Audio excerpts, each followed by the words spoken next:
talk about a book.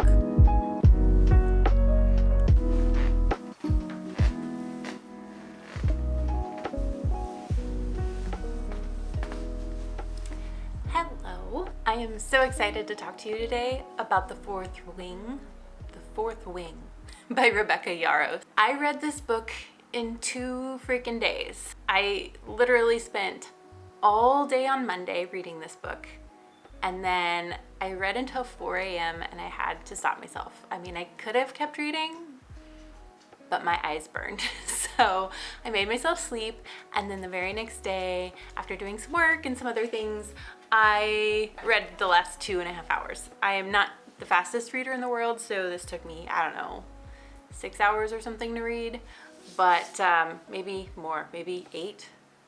I have no idea, honestly. But I do know that I stayed up until 2 a.m. last night reading to finish this book, and I was sad that it was over, but it felt complete.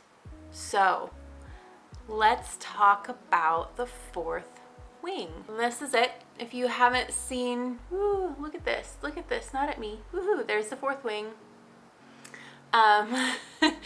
If you haven't seen this book around, I don't know where you've been.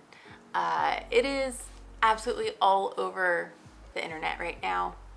It's a little bit hyped up. No, it's like a lot. It's a lot hyped up, kind of like Twilight. I think I'm dating myself here. Twilight just kind of went insanely big. This one is a little bit like that. And I don't know how long it will last for this book, but it is all over the place. So let's talk a little bit about what is this book? What is it about? The Fourth Wing is about a girl named Violet. She's small and she's brittle. Literally, she breaks easily, and she's got some sort of joint ligament issue, and she trains her entire life to be a scribe until her mother, General Sorengard. I don't know how to pronounce these names, but I'll do my best. Her mom is the general. There's a big war happening, and her mom decides that none of her children could be anything but a dragon rider, which is the most deadly position that she could be in. And even just going into the college, just literally entering the college to become a dragon rider, is a life or death situation. There wouldn't be a book if she didn't make it into the college. So she does. She makes it into the college. I promise I won't have any spoilers, but I am going to talk about some of the things that happen within the first couple of chapters of this book. It's really setting you up for the entire novel without giving too much away. Hi, Thistle. What are you doing? So the overall premise is Violet goes to war college. She wanted to be a scribe, but instead of becoming a scribe, she has to become a dragon rider. Her mother basically voluntells her that she has to be a dragon rider. So she makes it in, even though everybody is absolutely terrified that she's just going to die on day 1. And she runs into her best friend, her very, very best friend from childhood, Dane. And Dane is there to protect her and take care of her as best as he knows how. Now, there's an enemies to lovers aspect of this book. So right away we know that Dane is not her love interest, but she thinks he is to begin with. And there's like a little bit of sparks flying between them, which is adorable. But she meets her enemy, Xaden. She meets him on day 1. Of course, he's gorgeous and tall and dark and handsome, and is supposed to kill her. And she's like, oh my God, is he gonna kill me? So that sets up the rest of the book for you. She's in this college. Dane's her best friend. He's infatuated with her. She's infatuated with him. There's this other guy, Xaden, who is supposed to kill her because of some history between his parents and her mother, and there's just like all of this stuff. I really love the school aspect of this book. As somebody who really loved school, I really loved learning. I never really wanted to graduate college. I just, had to do it because it was expensive. I really love that this kind of takes me back to that school place And it's a little atypical, of course. It's a war college. It's not, you know, an academic situation, but I do enjoy the atmosphere of a bunch of peers together in an academic setting. As an elder millennial who hasn't been in school for, I don't even want to say how long, and who works for myself and so spends most of my time alone, this whole concept of, you know, being in a group of peers and like forcing yourself to make friends feels really nice. So I just go there in books. So yeah, I really enjoy that school aspect. If you like the enemies to lovers trope, if you like dragons and magic and fantasy and a little bit of politics, but written in a very interesting way, not too dry, and if you like the school aspect, I think you would really enjoy this book. Now let's talk a little bit about the hype, because this book is hyped all over the freaking place. I kind of had feelers out for it because it was actually recommended to me by a really good friend that works at Powell's Books here in Portland, Oregon.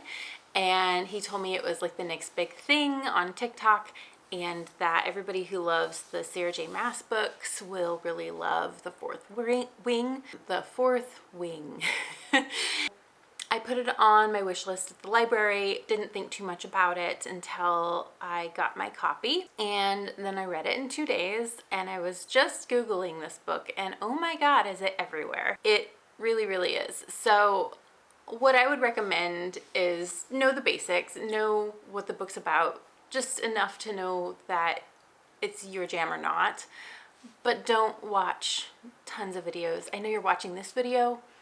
Don't watch tons of videos about this book. There will be spoilers.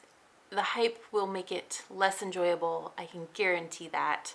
I really loved kind of going into it blind. In fact, I wasn't even sure if I would like this book from the get-go. Just from reading the description of the book, it didn't put as much emphasis on the romantic aspect of the book.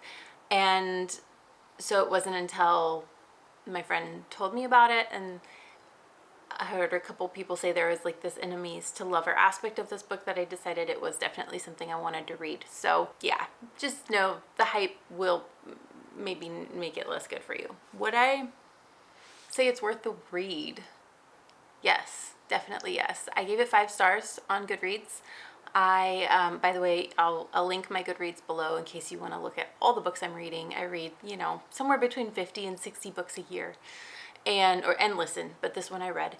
And yeah, I would definitely say it is worth a read. I loved this book. I thought it was really fun to read this book. There weren't moments where I felt bored. There weren't really any moments where I felt bored. It had a good pace. I do really enjoy the enemies to lovers trope. And I will say there are some steamy, very steamy love scenes in this book.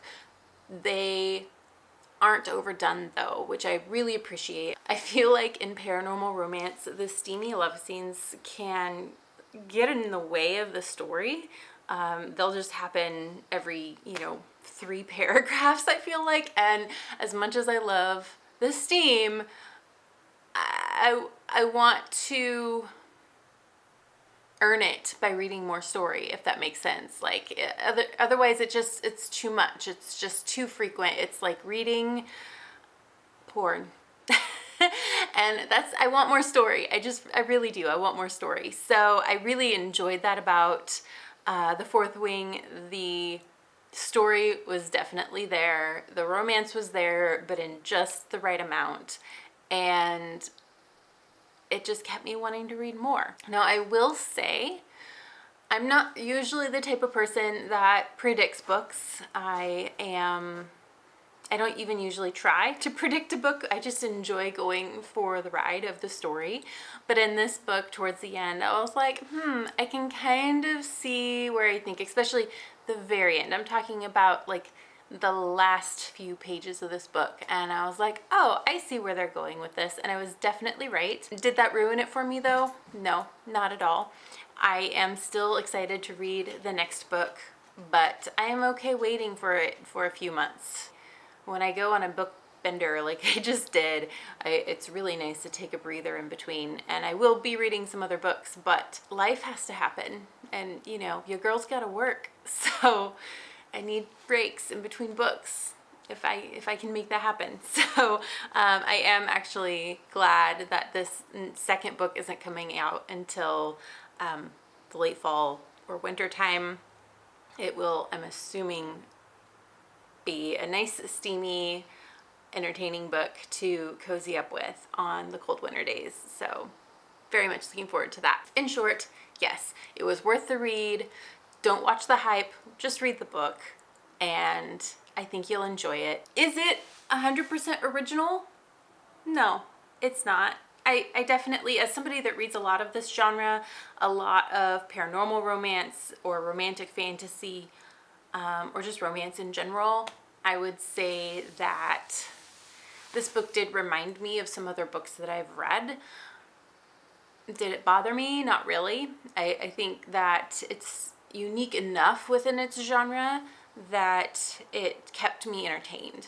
So just know there is a little bit of crossover of tropes and storylines a bit that I have definitely encountered in other books, but it didn't affect how I felt about this book at all. There are a couple things that I really enjoyed about this book, and there's things that I'm starting to see in a lot more contemporary fiction that I just want to point out for you guys really quick. The first one is that our main character, Violet, is not 100% able-bodied. She is small and she has a joint and ligament issue. This means that the physical aspects of being a dragon rider are much more difficult for her. So she has to kind of think around situations that come a lot easier to her peers. And she also has a really good friend who is a scribe who is deaf.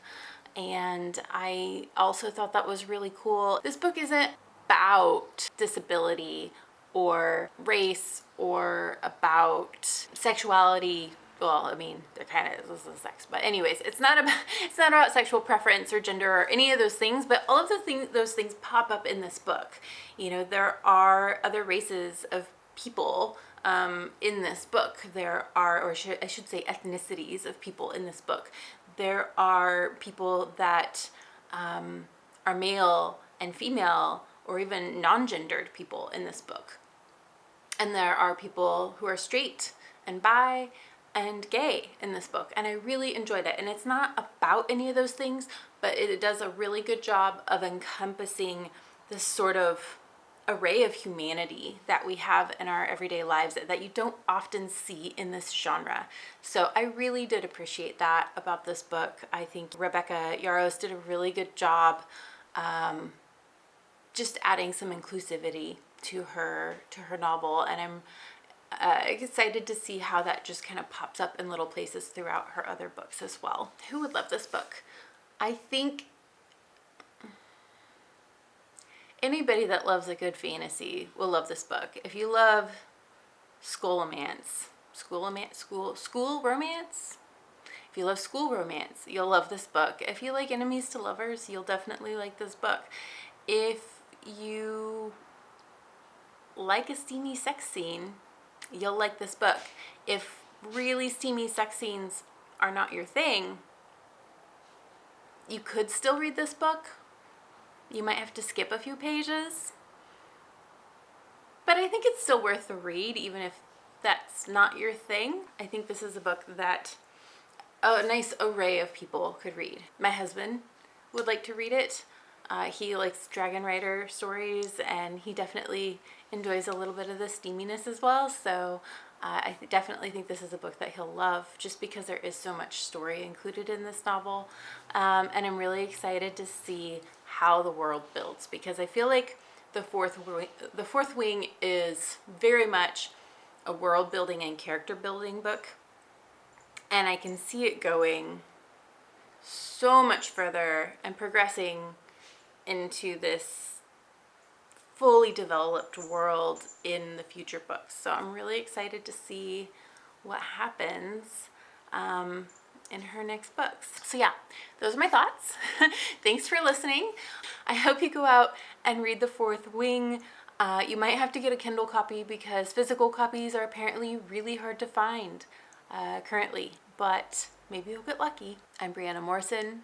I love to read books. I love to talk about books, and I hope to share a lot more of my reading journey here with you guys. So thanks so much for watching. If you enjoyed this video, please click on the thumbs up button below and subscribe. I promise I will be sharing more book related content in the future, and I also share some vlogs that will include reading. So yeah, please keep watching. Thanks. See you soon. Ugh.